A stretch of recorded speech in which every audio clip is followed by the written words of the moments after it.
Hari ni saya nak share kad daripada collection Charizard EX Super Premium Collection.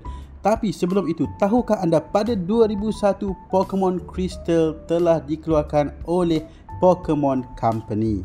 Ianya adalah salah satu ataupun the first Pokemon game yang kita boleh pilih untuk menjadi a boy or a girl.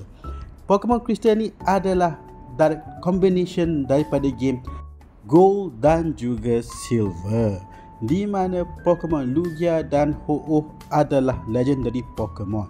Apa yang membuatkan Pokemon Crystal ni berlainan adalah di sini mereka menerapkan tentang misteri Pokemon yang bernama Suicune, Entei dan juga Raikou. Gameplay dan juga layout untuk Pokemon Crystal ni masih sama macam siri game yang sebelumnya, di mana kita kena kumpul 8 batch, tangkap Pokemon dan naikkan level Pokemon tersebut, battle dengan trainer lain dan ke Elite 4, iaitu 4 powerful trainer yang terakhir untuk kita conquest supaya kita dapat jadi Pokemon trainer yang paling hebat. Tetapi untuk Pokemon Crystal ni ada sedikit twist. Lepas kita menang dengan Elite 4, kita balik ke hometown kita dan kita akan dapat akses ke area baru berserta mendapatkan lagi 8 batch daripada the old school generation.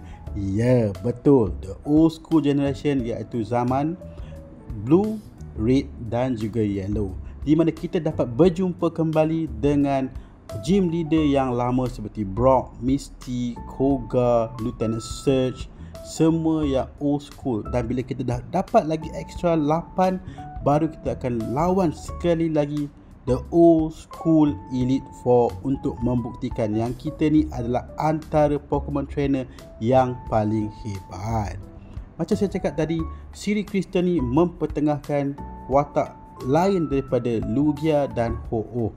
Mereka memperkenalkan watak Suicune, Entei dan juga Raikou, 4 jenis land legendary Pokemon yang agak mistik. Mereka muncul apabila The Chosen Pokemon Trainer hadir. Ini membuatkan lagi konsep Pokemon Crystal bertambah unik dan seronok untuk dimain, memandangkan dia punya plot twist tu kita tak dapat nak jangka. Untuk menikmati cerita dan juga keunikan ni, anda perlulah bermain sendiri game Pokemon Crystal, barulah anda dapat feel yang lebih mendalam. Dan watak Pokemon Entei muncul dalam movie ketiga Pokemon, di mana Entei di dalam tu boleh bercakap macam legendary Pokemon yang sebelumnya.